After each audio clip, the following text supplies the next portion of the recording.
Welcome to the Titan Project. Every man and every boy is in a battle, whether he names it or not.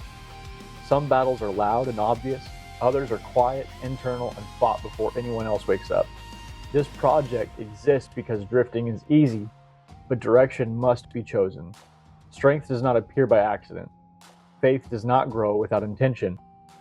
Men are not formed by comfort, they are forged by purpose.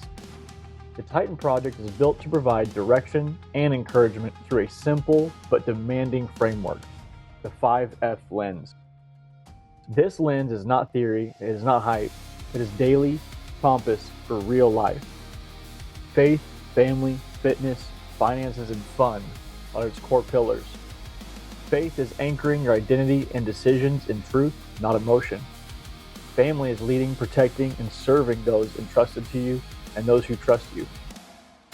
Fitness is disciplining the body, sharpening the mind, and mastering your emotions. Finances is stewarding provisions with wisdom, responsibility, and foresight. And fun, that's reclaiming joy, rest, and gratitude without losing discipline. Each day, these lenses help us to cut through noise, excuses, and distraction. It brings clarity where confusion thrives and structure where chaos tries to rule.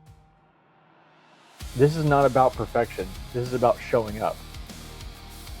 These daily battles are weekly episodes that are there to meet you where you are.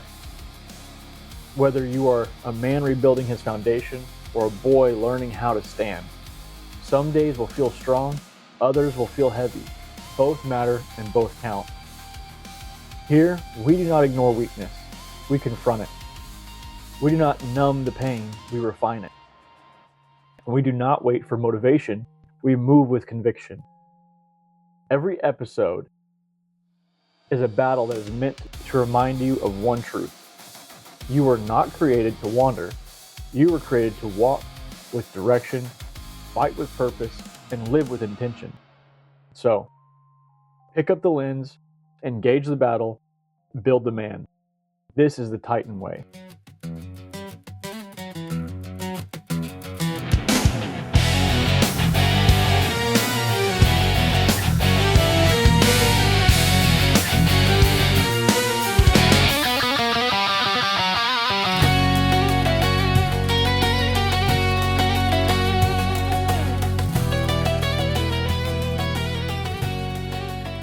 All right. Welcome back to the Titan Project podcast. I'm Travis Smith. I have a masterclass for you on this one. I wanted this to be a 5-part series, which after careful process and putting it all together, I think we can get it done in one whack. So in the intro, you hear about a Titan's 5Fs, what I call pillars. They're more like foundations for what I consider to be a Titan in the home, a Titan in the faith, a Titan in his community.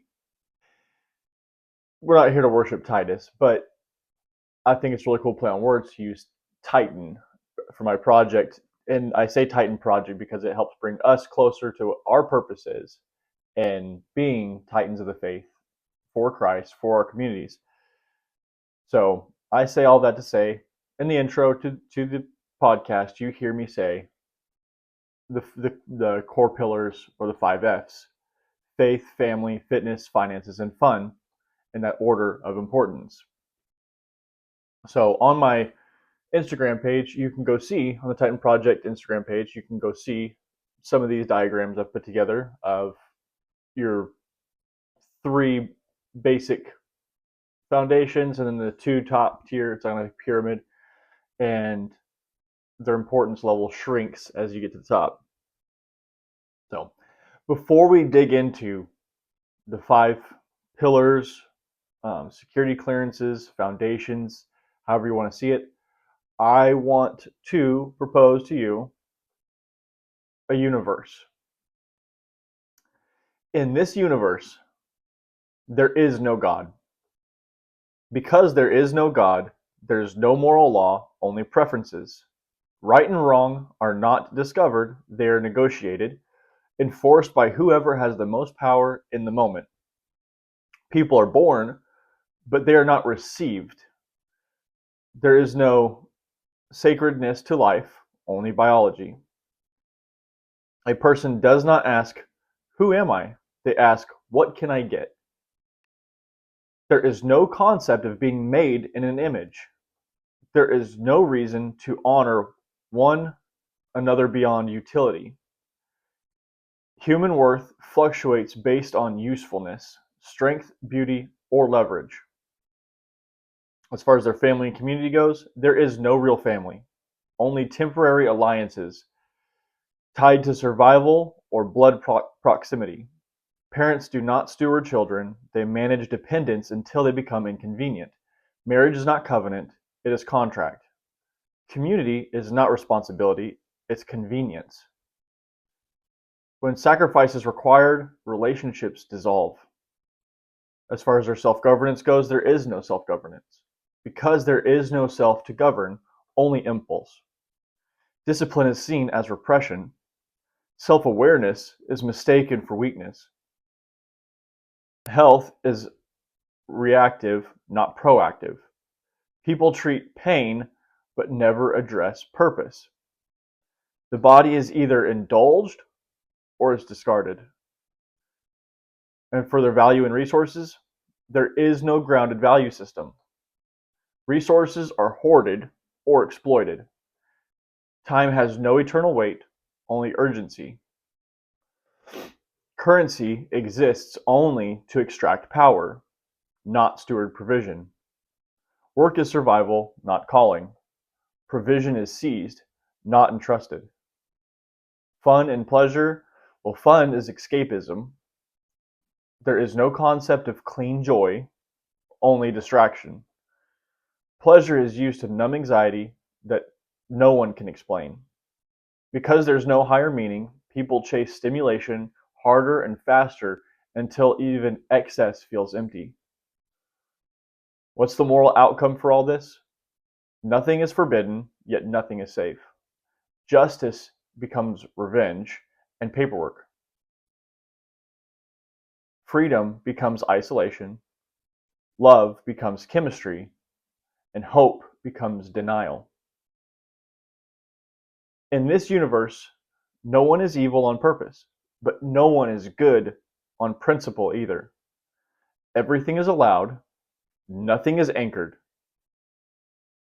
The universe does not collapse all at once. It erodes quietly, relationally, internally, until people no longer recognize what they've lost. All right, that did not sound very good, did it?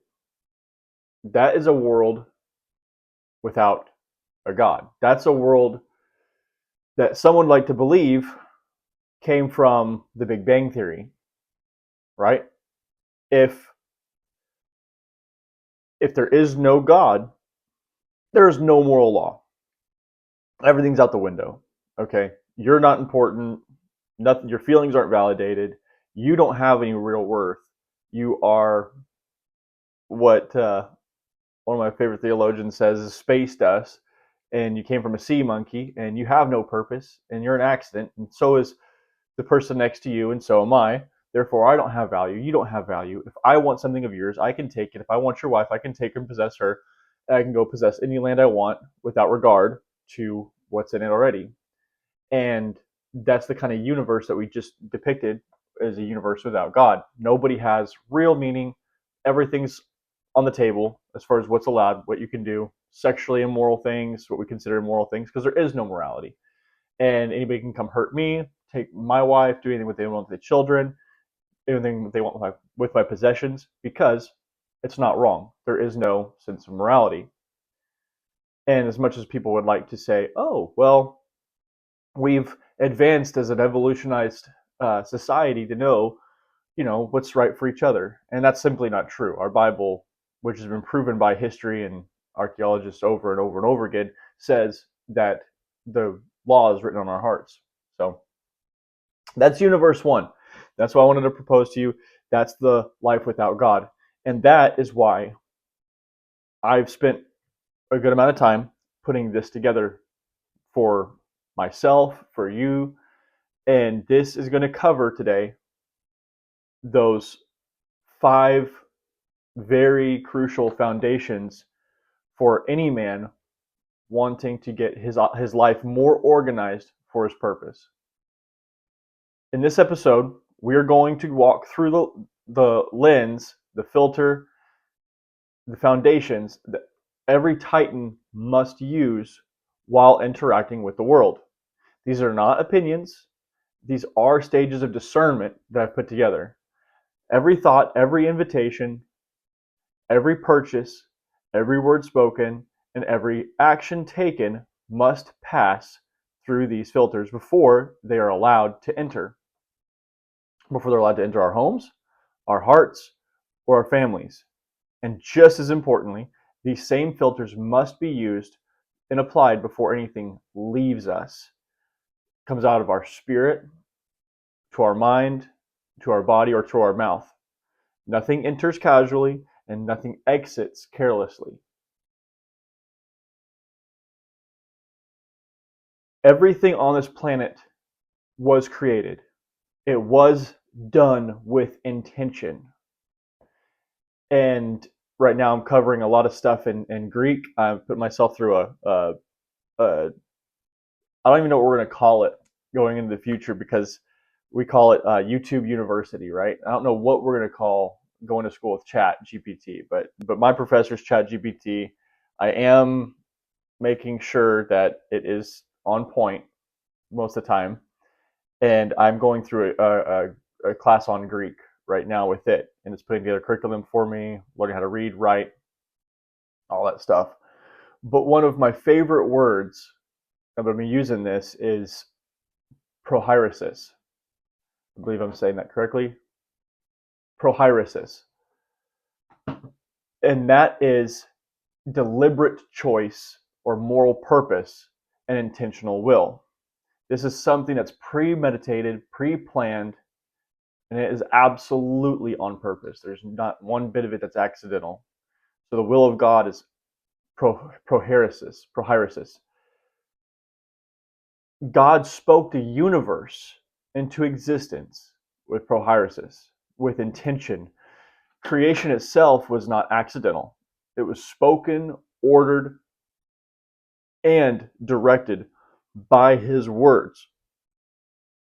And because we are made in his image, we also possess prophairesis. That means we are not reactive creatures. We are not victims of impulse. We are not ruled by emotion. A Titan does not live by accident. He lives on purpose. Every thought taken captive, everything that was done on this planet came from a thought. Aside from plant-made materials, like some plastics out of corn and wooden products made out of wood, most everything on this planet came out of the ground. Everything. Glass is sand. Computer boards are silicone pulled out of the ground. Plastics that are grown out of trees and stuff. Everything that rubbers, latex out of a tree. Most material things that you can see from these blades behind me, poured out of the ground, the wood grown out of the ground, everything was created and pulled up out of the ground. So everything has intention by design. Everything that was created came from a person who had a thought. And so we must live as a person who's constantly, like the Father, creating things, even creating peace, creating relationships. We are doing that. Our prophairesis of that is to further the kingdom. So everything that comes out of you is created. And it's important the way it comes out of you. It's important the way it's organized. So every thought is taken captive. That's why it's important we do everything with prophairesis. how we receive the world matters as well. Not only how we project the world, but how we receive the world. We are called to measure reality through another favorite word of mine, aletheia. Truth that is revealed and uncovered, not doxa, which is popular opinion, appearances, or what seems right to an observer. The my truth thing is doxa. Aletheia is truth in its truest form. Like it is what it is. This cup does have a Bigfoot. It is white and it has black lettering. And it may be true that Bigfoot doesn't believe in you either. I don't know.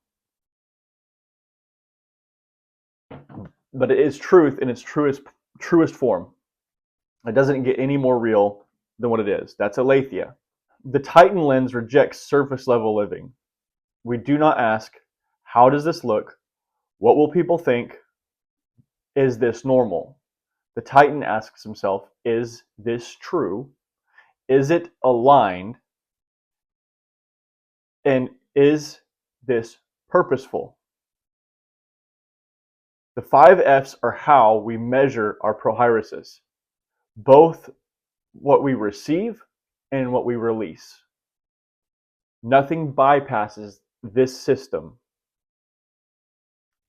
I put together a class, was it 3 years ago, I think, for dad and dudes, so fathers and young sons, and it was kind of video game themed, and we covered how an operating system works. I mean, for a console or a computer, but how it works for us too. And part of that is being a self-controller, and how a self-controller works is before those intentions happen, before a bad word is spoken or before a good word is spoken, we have to think, what controls my hand? My arm does. What controls my arm? It's connected to my body. What controls my body? Well, my brain does. Well, what controls the brain that makes the muscles work? And people can say, well, I control my brain. Very good. So you are in self-control, right? So who's controlling you at that point? So if you are letting God control you or Satan control you, you have to make that decision. And Satan, it may not seem that deep, but Satan is behind every bad intention and every bad thought, because it is out of sin that he operates. So unintention with God is sin. It says, if a man doesn't do the good he knows that he ought to, it is sin for him. And so if you're not controlling your tongue, if you're not controlling your speech or your actions, if you're not being prudent with your resources, those things can be sin for a man, because what you're doing is you're rejecting that forethought for God and the Holy Spirit to work through you. So that sets us up for the security clearances, as I'm going to bring them up. Our first and main number one foundation. The first 3 that I'm going to cover are survival based. This means from the beginning of time, this is how it works. Regardless of how we want to think things should be placed in our lives, from a survival standpoint, coming out of the garden, figuring the world out, and agriculturalizing and growing and making, coming out of what we would call the Stone Age into the Copper Age. And the Copper Age is our first look at agriculture, formation of tools. These tools were able to help us build houses a lot better than out of stone and mud, and carve out stone and cut down trees, work with wood. So we had the first ways really to dominate and capture the land, build buildings. That's what happened during this time frame and period. And I believe that these next 3 foundations are what would have helped man continue on. And if you look into history books and read, you'll find that this is true for the most part. Our first foundation is faith. When we're looking at things on what enters our body, our mind, our spirit, and what comes out of our spirit, number 1, faith. Faith is crucial. And we have to ask, does this align with what I believe and adhere to as a Christian? This podcast is for Christians. Not culturally Christian, not emotionally Christian, but doctrinally sound, Christ-centered faith. If something violates truth, stirs sin, or pulls us away from obedience, it does not pass. I'm talking about friendships, activities, entertainment, things you look at on your phone. If it does not accord, then it does not enter our body. The eye of the body is the lamp. So the way we see things, what we allow to enter us and affect our perception is that lamp. If it makes us dull and dark, it does not enter. If we're not going to be good salt and light for other people, it cannot enter. And we can't say, well, it's right for me, but not my children. The government has a knack for putting an age limit on things on this planet. And I'm just here to tell you, if the government's going to put an age limit on it, it's probably not good for anybody. I mean, think about it. Brain rot is on the television all the time in very subtle ways. And they try to convince you that it's not a big deal. They try to convince you that this isn't going to affect your heart, your spirit, your mind. But here's the thing. They've done research and studies. People become the five closest people that they interact with. Today, we are a very far removed society. We are no longer close with each other like we used to be before this age that we're capitalizing on now. And we had a lot closer friendships. And you would become the five people that you interact with the most. Now, we are the 5 devices or 5 apps that we interact with the most. So you have to ask yourself, does this violate truth? Does it stir sin in my life? Does it pull me away from obedience? If so, it does not pass. It doesn't matter how fun it looks. It doesn't matter how common it is. Faith is our gate. Our second core foundation is family, the covenant filter. We ask, does this benefit my family? And does it benefit my family's relationship with God? Does this build trust between the members? Does this strengthen unity? Is this acceptable within a community grounded in sound doctrine? I'll pause there. What does that mean? A community. Are you talking about like people outside of my home? Yes, the people outside of your home, your true family, your church. That church is your family. These are the people you're going to be spending eternity with. Not your uncle who rejects the gospel, rejects God's message, and rejects his own family. That guy's not going to make it into the kingdom of heaven if he does not accept, repent, and believe. Sorry for that news. That's how it is. He's not going to make it. He's not your family. Blood is not thicker than living water. So your community is the people that you align yourself with in one accord with sound doctrine. That is your family. So you have to ask, if I watch this thing, if I go to this place, if I consume this content and in any way, is this going to build me closer with my relationship with God and the people in my home? Does this build trust between the people in my home? Does this strengthen unity in my home? And to extend that, does this benefit my community's relationship with God? Does this build trust between every member of my community? Does this strengthen the unity of the community grounded in sound doctrine? A Titan does not make decisions in isolation. This is also going back to our survival thinking. A family is a tight community. When we read the Bible, we see family groups forming, going, growing. That's how Israel's got the 12 tribes. They were all set up and grown and build under the care or under the watch for a couple of centuries in Egypt. It was like a seed. It was like a mustard seed. It was so tiny. We had Jacob and the 12 sons, 11 sons, come join Joseph in Egypt, and there's I've heard different Bible studies on that and saying that they were their slavery was not part of God's plan, but I don't think anything is too great for God for him to work through. What I see is a mustard seed being planted and growing into a nation, basically within a nation. And when it was time, I think it was a couple of generations. It wasn't very long after Joseph was out of the picture that Pharaoh or king put them into slavery and bondage. But what we had there is babies being born and growing into this mustard seed.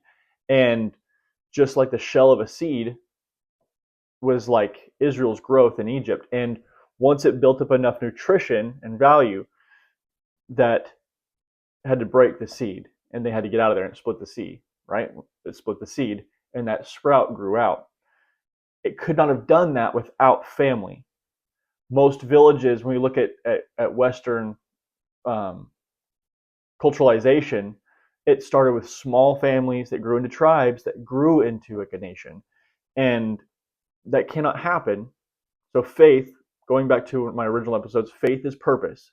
Faith means purpose. It's what you put your faith in, is in that purpose that gives a man hope, that gives a man something to do.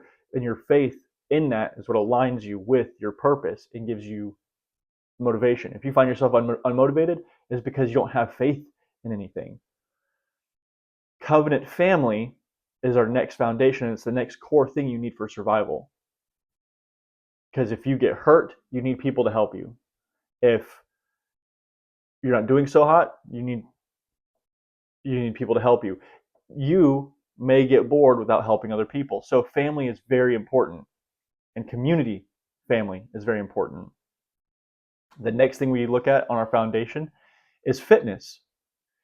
Fitness, this is our sharpening test.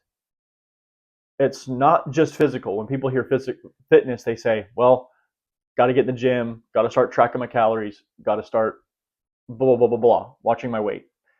There's so much more to fitness than people realize. You have spiritual, mental, emotional, and then physical fitness. And it goes in that order. People may know the right diet they need to have, but if they don't have the willpower or the reason or the prophairesis, the intention and the purpose for that, they're not going to get very far, because there's nothing really telling them and convicting them that says their body is a temple, that they should take care of it. So that's out the window. For the person who says, well, there's plenty of atheists that are like very fit individuals. So we have to go into mentality.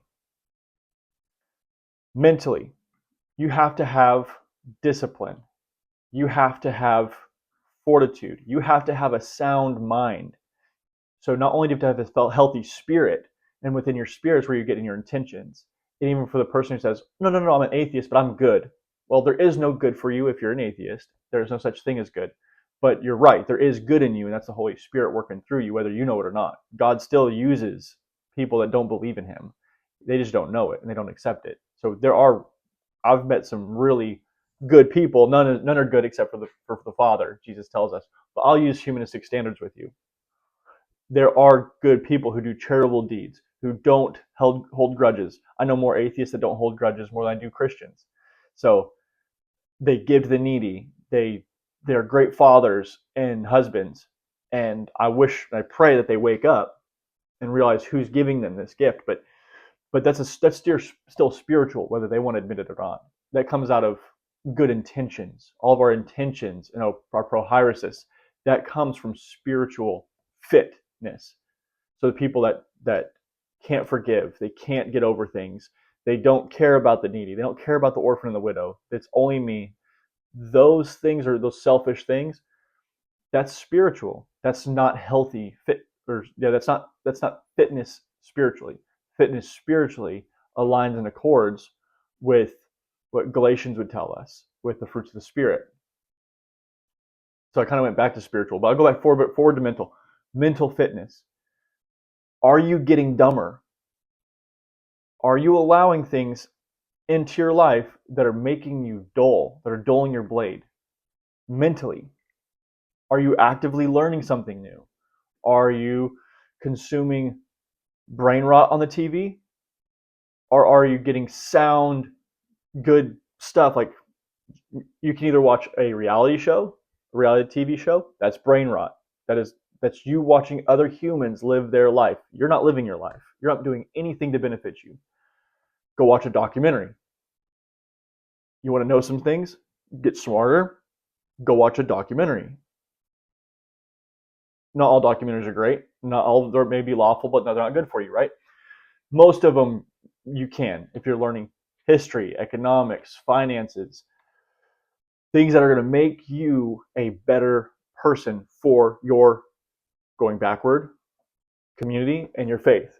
Is this going to help strengthen your mind for your family, your community, and your faith? And then we have emotional fitness. Are you losing your temper? Are you being overwhelmed by outside influences way too easily?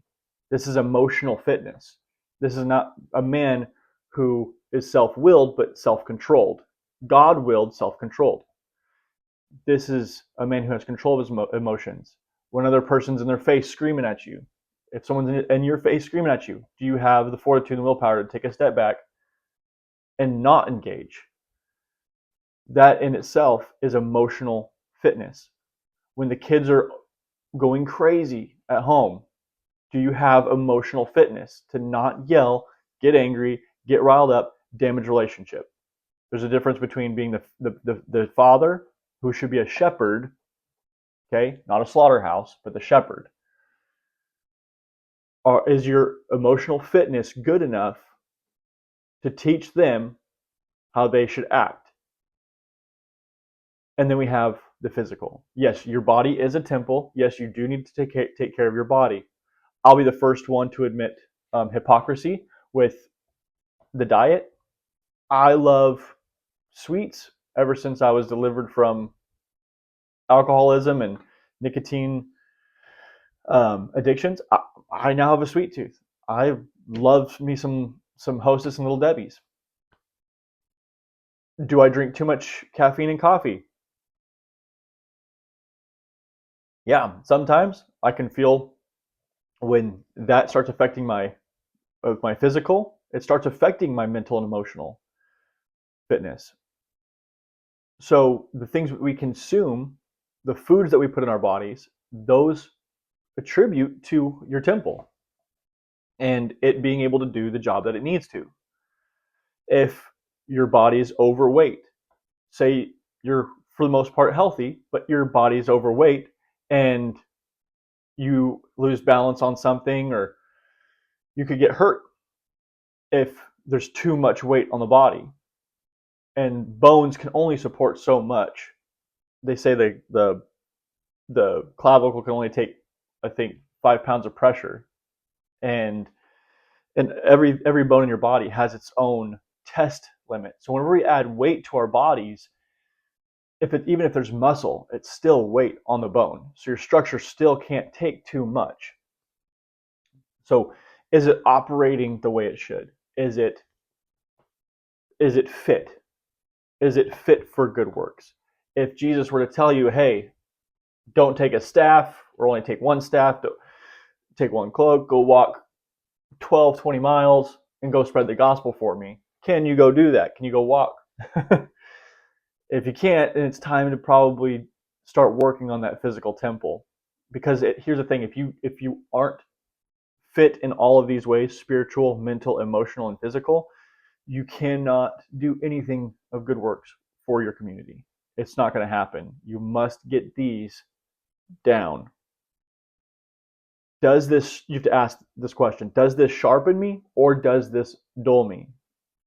Is this making me a threat to Satan and his schemes, Or can he bypass me? I'm not really going to be able to do much physically, emotionally. I'm a wreck. Mentally, I'm kind of just dulled down and dumb. Spiritually, I go to church on Sunday, but I don't really have a whole lot of purpose. That's depression. That is not good for you. You have purpose. God created you in his image to go do good works. Okay? He made you for a community and to serve him, backwards in that order. So you have to serve him, got to serve your family and community. You do have purpose. You're not an accident. You're not a sea monkey. Your mental health, get mentally sharp. Do things that are going to make you more valuable mentally. These are all of these things are going to help our next foundation. This is these first three: family, faith, family, and fitness are our core survival ones. Remember that. But you cannot have this next foundation unless you are tight with these three right here.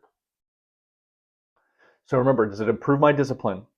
Does it increase clarity for me? And does it strengthen resilience? If it weakens your spirit, if it clouds your mind, if it destabilizes emotions or harms the body, it does not pass this filter. No food, no visual entertainment, no life experience, where you go, what you do. None of that is allowed into you if it's going to just dull your fitness. Now we're going to move on to the stewardship measure. This is finances. And it's not just money. When we talk about finances, we have to look at the things that we use as an expense to for our time, our energy, our ability to do things, our resources, our provisions, and our capacity to provide. Finances, when we look at a job, if you need to have a job, this is kind of where I said it ties into. If you are not a fit person, spiritually, mentally, emotionally, and then physically, you're not going to hold a job.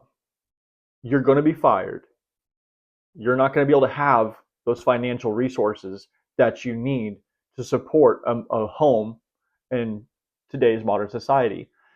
At the beginning of time, or the time that we know it, we had barter systems, and people would trade cattle, livestock, vegetation. It was on a barter system based on how we could agriculturalize and do. A little bit later on, they would start forming like little tokens that had markings on them that would tell people how much content they were going to give or trade. And then as time went on, they found out that they couldn't back up some of the claim with the barter system. So and then they were smart enough to know that they can't hold each other that accountable. They'll run out of sheep. They'll run out of the resources. So they created this currency system. And one of the earliest currency systems I read in my Smithsonian book was, I believe it was in Japan, where they made these tools. But these tools were like super thin. And they would use those as a trade bartering system in place of actual like liquid cattle or grain or bread or something. And it's funny because we look at the most of our financial structures came out of like I believe it was a Syrian influence, and we don't think of it this way, but I'm gonna present something to you. This is the way I see it. This is the way I see currency, money, and finances. Even your money is debt. Even the money that you have isn't real. So and the reason I say that is because it's always changing. The value on what it covers. If it's not aletheia, meaning this does equal this, like one goat does equal one goat. It does equal like 35 pounds of meat. Or for a goat, it's probably going to hit more like 25 pounds of meat. Like a deer, you may take a whole body in at 52 pounds, you're going to get 35 pounds back from a meat cutter. So same thing with cattle. You have so much provision there, right? You have a guaranteed amount. Like that is what it is. That's the truth. That's what's really, as we break it down to a survival standpoint, when I trade you a cow, that you're going to have a certain caloric value that's going to keep your mechanical body alive for a certain amount of time. That's aletheia. That's truth. Money is not aletheia. Money is always changing. So you can't put your faith in it. But it is a tool. And at the beginning of time, we did all these things. We went from trading aletheia resources, real, true resources, to made up resources. And we say, this paper means X amount. It'll buy me X amount. And to give you an exact example, I used to go to this amazing burger shop that was next to our office. And when I first started, at least with this company 4 years ago, I could go to that burger shop, get a triple meat burger with chili on top, right? So good. If I could get that, the whole meal and everything, $12. Today, if I go there and go get it, it's going to be $16. In 4 years, it went up $4. It goes up $1 every year. What does that tell you? It means nothing. Because if I don't get a $4 raise, that means my finances no longer support the cost of that burger like they used to. So finances is made up. We found little rocks, said, hey, there's not this, there's a very shiny rock, and there's not that many of them that we found. So this should equal like 10 goats then. Well, this one has a different color, and there's a little bit more of this one, but not as much as some of this other metal. So this will mean this many goats or cattle or something. So the humans did that, and we really trapped ourselves with this currency system. So it is a tool. It is meant to serve backwards. Your finances are meant to serve everything backwards. That was fitness, family, faith. Your money is a tool to support your community, your church. It's meant to support your family and keeping it fed, because unfortunately we do live in a system where you do have to, what we call pay, these made up increments to be able to buy food. It's the mark of the beast. Money's always been the mark of the beast. Unless you have it, you can't buy. So we create that bartering system where you have to have this currency in order to eat, in order to have light, to order to have coffee, got to have it. So, but it should be supporting your fitness. It should be being used to not only feed your body mechanically, to support it, and reason, that's the physical, not gluttony. Spiritually, it should be furthering your faith, and your faith performed out of your faith. There should be works. Not that you have any righteousness given to you for your works, but it should be an outpour and outcry and outpouring into your spiritual faith. It should be supporting your mental. Are you buying books, documentaries? Are you getting sharper of the mind? Are you buying things that make your brain more valuable?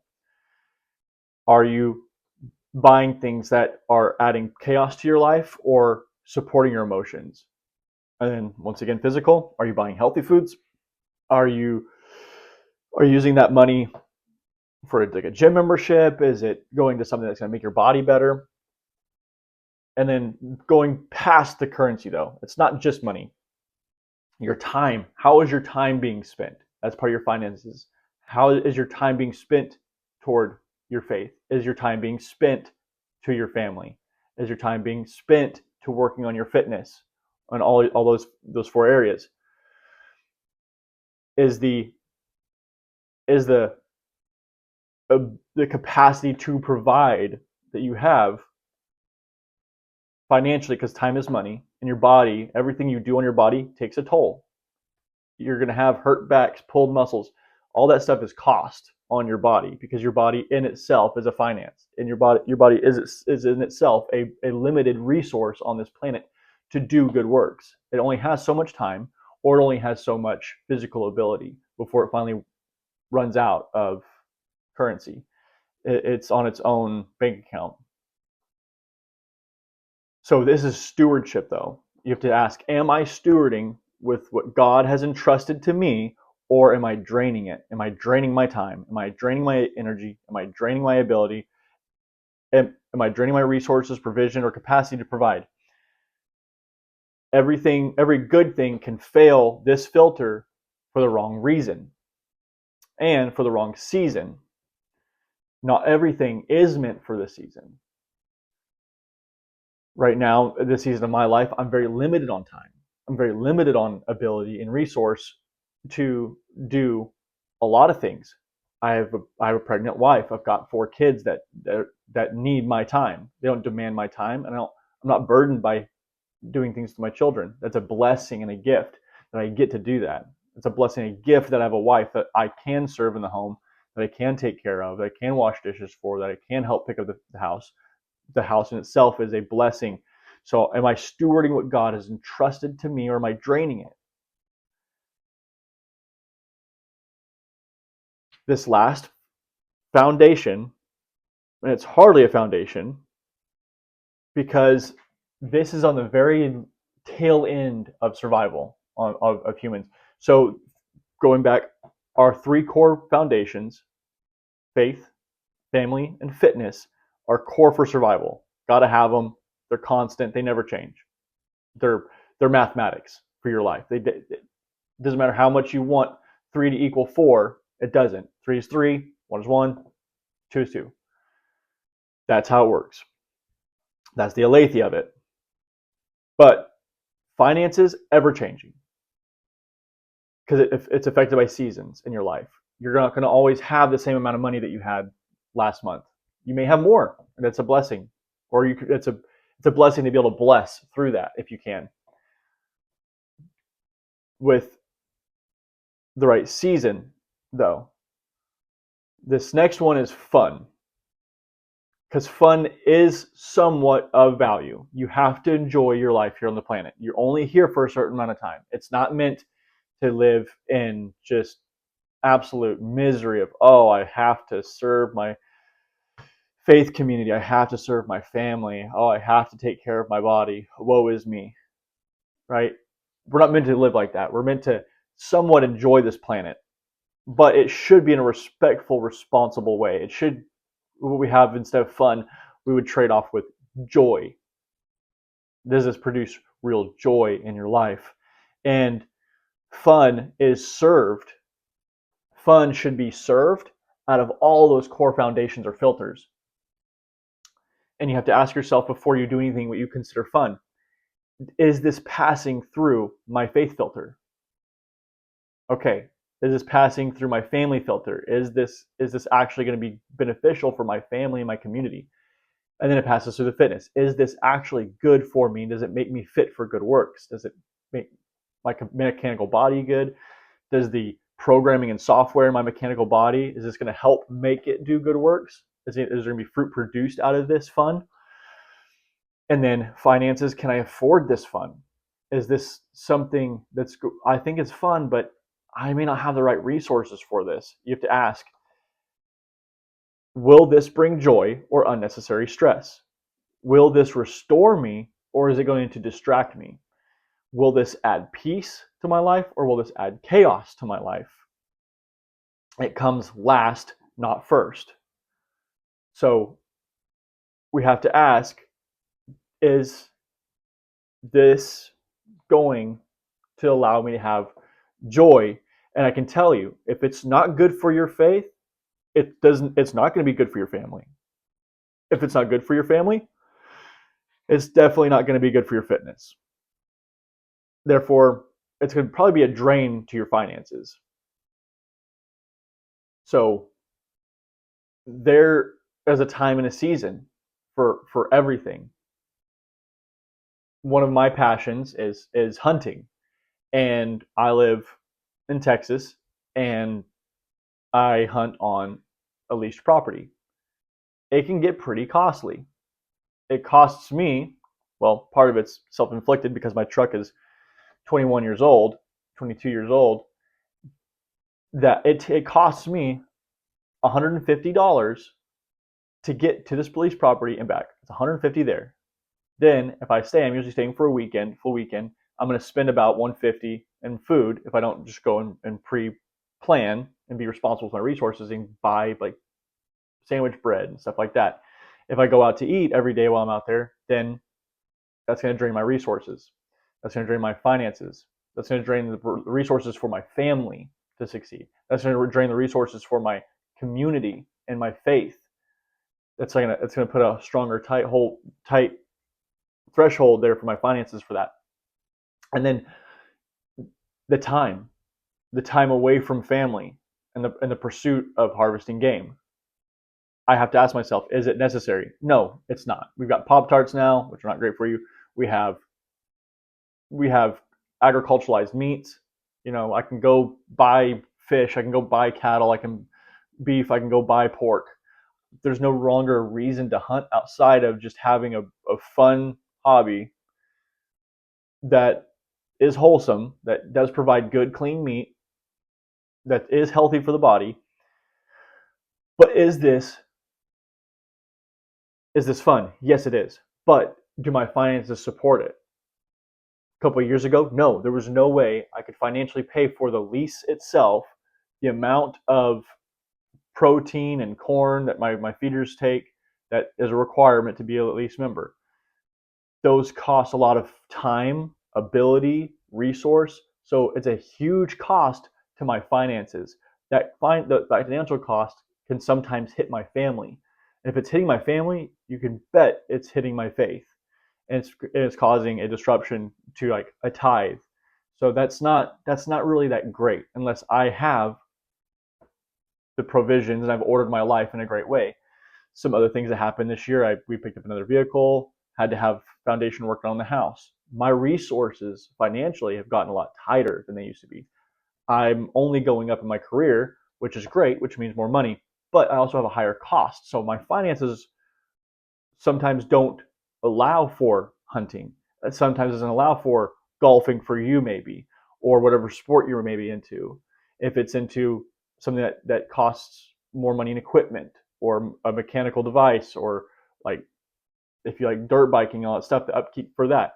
Ask yourself, is this actually appropriate? Is my fun right now hindering my finances? Is my fun hindering my fitness? Is my fun hindering my family and my faith? So some practical examples is going out with friends on this filter, because not only are we talking about the way it impacts those things, we also have to look at what we do for fun and how it affects the family. Going out with friends. If I'm going to go out with friends, hey, they invited me out. I have to ask myself, does this work with the filters in place? Is it going to pass through my faith filter first, my family filter, and then my finance filter, or my fitness filter, and then my finance filter? Nope, this is going to cost me more money than I've got. Going to see that movie is not good for my fitness. And then because of the movie, it's actually about maybe adultery, an adulterous woman, and it's a drama, and it's not going to support what I believe in as a Christian, then no, I'm not going to go out with friends and go watch this horrible movie and go drinking. That's not going to support me. Hey, let's go out to this bar. No, that automatically doesn't pass my faith filter. Unless I'm going there to preach the gospel, which I could, but it's not going to have anything healthy. You have a bunch of people who are out of their minds, out of their mental fitness. They go there to get out of their mental fitness and physical fitness. Therefore, their emotional fitness is not great. Why would I put myself in an environment full of unfit people who emotionally, spiritually, and physically? That's not good for me. Because I'm putting myself in that risk, this is not going to be good for how I deal and interact with my family and my community. You can say, oh, well, I'm solid. I can go hang out with the worst of people, and it's never going to affect my life. It is. You can lie to yourself all you want, but it's not good. So going out with friends, does it pass the filters that we've put in place? Renting a movie, once again, what benefit is your faith going to get out of this? Is your family going to get out of this? Is your fitness, and is it going to cost more money than it's worth? And time, is it wasting hours of your life doing that? Joining a gym, this makes it really real, because this really can align with everything we've talked about. Part of being a titan is one who takes care of their temple. So we ask, is it fun? Yep. Okay. Is it healthy? Yeah. Can you afford it? Yeah. But do you have the time after you've taken care of your faith, you've served your community? Do you have enough time after you've served your family at home? Is your wife's love tank full? Have you, for example, my wife is acts of service and quality time. So for me, have I served the house enough? Which is probably a no. Let's be honest. I got always more in my tank that I could be doing. And is she satisfied? Do my kids need my time? Kids act out whenever they're in need of things. And sometimes they don't need food. They need love from their dad. They need affirmation from their dad. Are their love tanks full? Um, are my finances, is that taken care of? Do I have the time for that after my faith and my family? If not, it fails. Not forever, but for now. There may be a time for you to go get just ripped and jacked and overly healthy. We'll put it that way. Your hypertrophy of health, your hypertrophy of fitness. Joining the gym is hypertrophy of your resources of time and money. Um, and so that's a season of life. It doesn't mean it's a no forever, but it may be a no for now. Or you say, no, I can totally time manage, and I can take care of my wife, my family, everything. Everything is taken care of. Okay, then I have to ask you, what about the environment at the gym? And it's getting increasingly troublesome for men, especially men who are not very secure in their marriage. Young men, this can be hard, especially if you're already dealing with a hard time controlling your issue with pornography. I'm just gonna make it really real. I'm gonna digress here, going back to the beginning of time.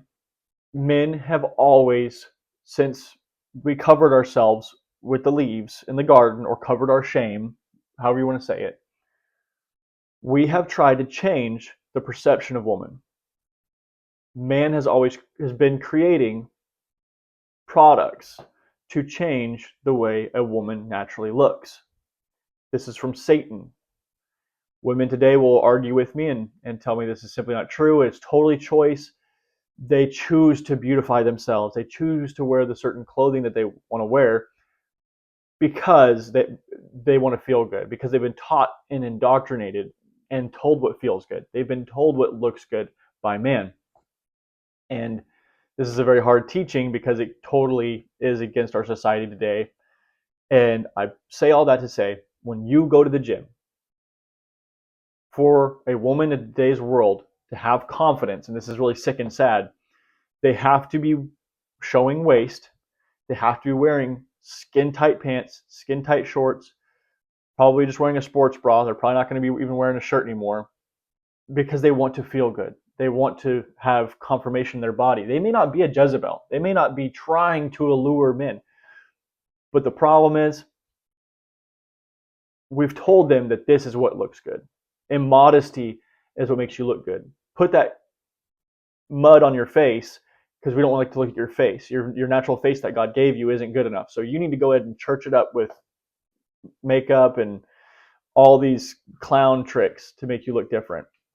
And like I said, you bring that to your wife, she's probably not going to agree with it, and I don't expect her to, because the world has indoctrinated her into believing that she's less than perfect with being modest with her clothing and with the way she looks like.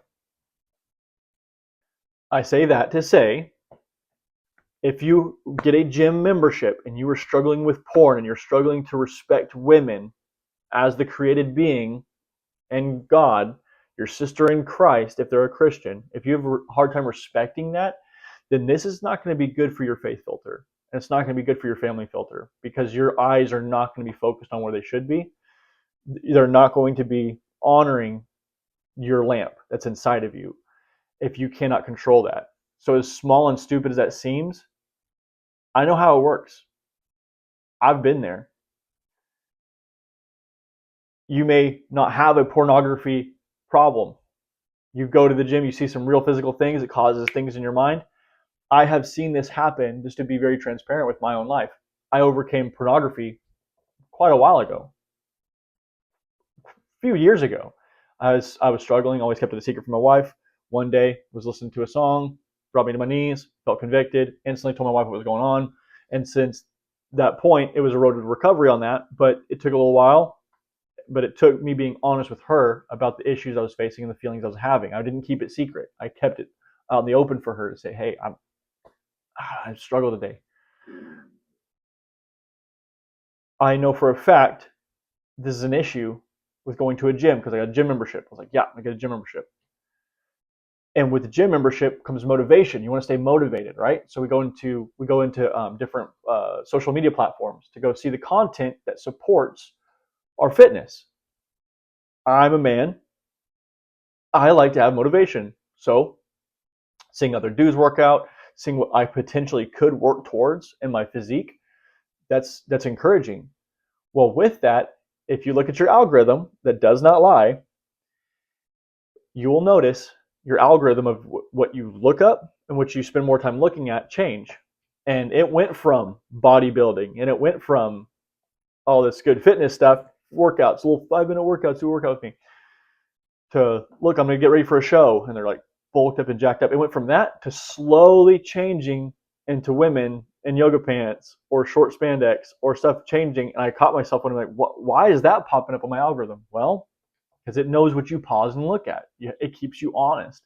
And so it was an eye opener, like, oh, wow, okay, yes, no, eyes for my wife all my life. It's a little rhyme I made up. Eyes for my wife all my life.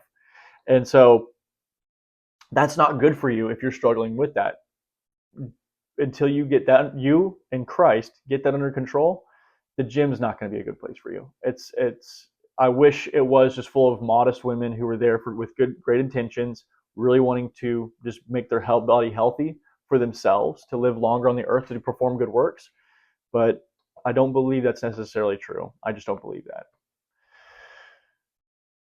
Moving on, though, our creation, our speech, and responsibility. As God's created beings, we are made in His image. So we also create. We create words, ideas, reactions, and influence.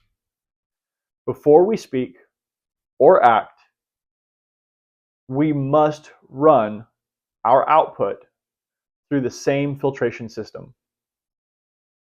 A titan does not confuse truth, which is aletheia, with performance, which is doxa. What we say and do must be beneficial to other people's 5 F's, not our own. When you look at the way you're interacting with the world,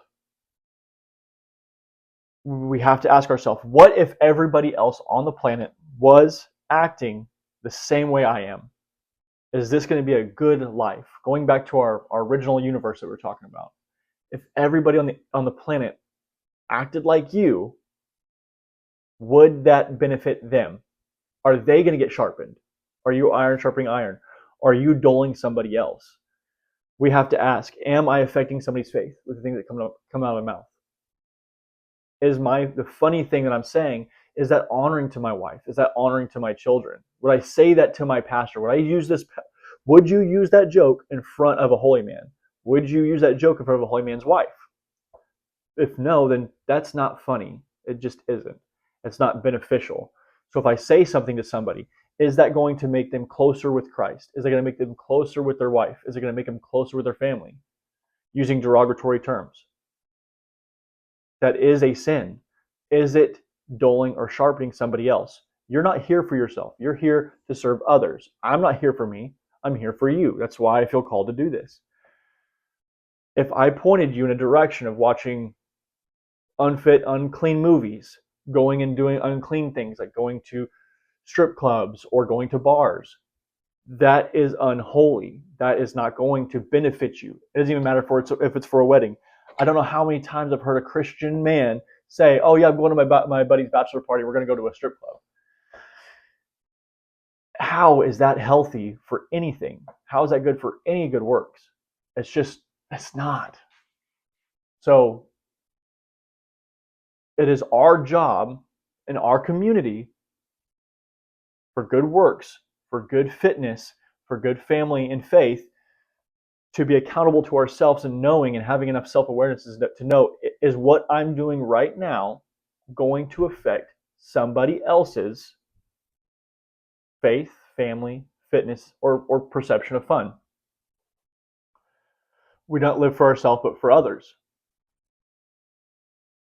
We have to make every decision with intent and purpose. The old saying is, failure to plan is planning to fail. The Titan lens is that plan.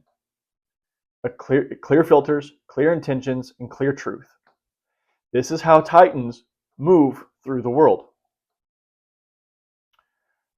To take you back to that second universe, if everybody on this planet operated the same way that you do, what would that look like?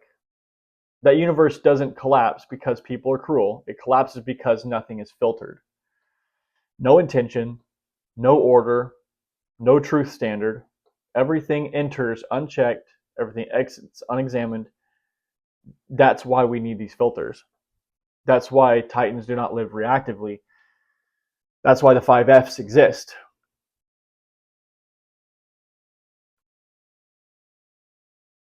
In conclusion, we have universe 2. Now imagine this universe. It's not full of perfect people, but a perfectly ordered way of living. In this universe, God exists and he speaks. People believe the Bible is true, not as tradition, but as authority. They live by the operational guidance of the Holy Spirit practiced daily, not flawlessly, but intentionally. Their identity, people know they are created, not accidental. Their worth is inherent from God. Identity is received and accepted of who they should be in Christ. Responsibility is expected and appreciated. Family and community. Family is covenant. Parents steward their children as entrusted lives, not dependents to be cast away. Marriage is faithfulness before happiness. Faithfulness before happiness. Fun is not required to have a good marriage. Community is built on shared truth and not shared preference. Correction is normal. Accountability is welcomed. Sacrifice is honored. People don't disappear when life gets heavy, they show up. For their self-governance, discipline is understood as freedom aligned with design. Spiritual health anchors the mind steadies the emotions, and the emotions no longer rule the body. Strength is trained, weakness is addressed, growth is expected. For the value and resources, their resources are stewarded, not worshipped. Time matters to them because eternity exists. Work matters because its service matters. Their provisions matter because their responsibility matters. People plan, they give, they rest, and they build. For their fun and joy, their fun is real, but it's ordered. Their joy restores them instead of destabilizes them. Celebration strengthens them instead of fractures them. Their rest renews their purpose instead of helping them avoid it with laziness and gluttony. Their fun never competes with their faith or their family. It flows out of their faith and their family. The result for this? Not everything is permitted, but everything has meaning. Truth is spoken plainly. Forgiveness is practiced regularly, and justice is balanced by mercy. People still fail, but their failure is not final. This universe isn't loud and it isn't flashy. It's stable and fruitful and it's alive. The 5Fs are not restrictions for your life, but you have to imagine the world you could live in if everybody thought on that same filter, and they're not going to. So you have to ask yourself, what are you going to do? These filters, they don't shrink your life, they order it. And whether you realize it or not, every man is building one of these universes in his home, in his habits, in his words, and his legacy. The only question is, which one are you going to start building going forward? So my prayer is that this is well received with you. My prayer is that this helps you help build your foundations of your life. I pray this blesses you. If it does, please like this, subscribe for more, share this with others that need to hear this. That's my ask of you if it's blessed you. But either way, I do pray for you. I pray for blessings over you and your loved ones.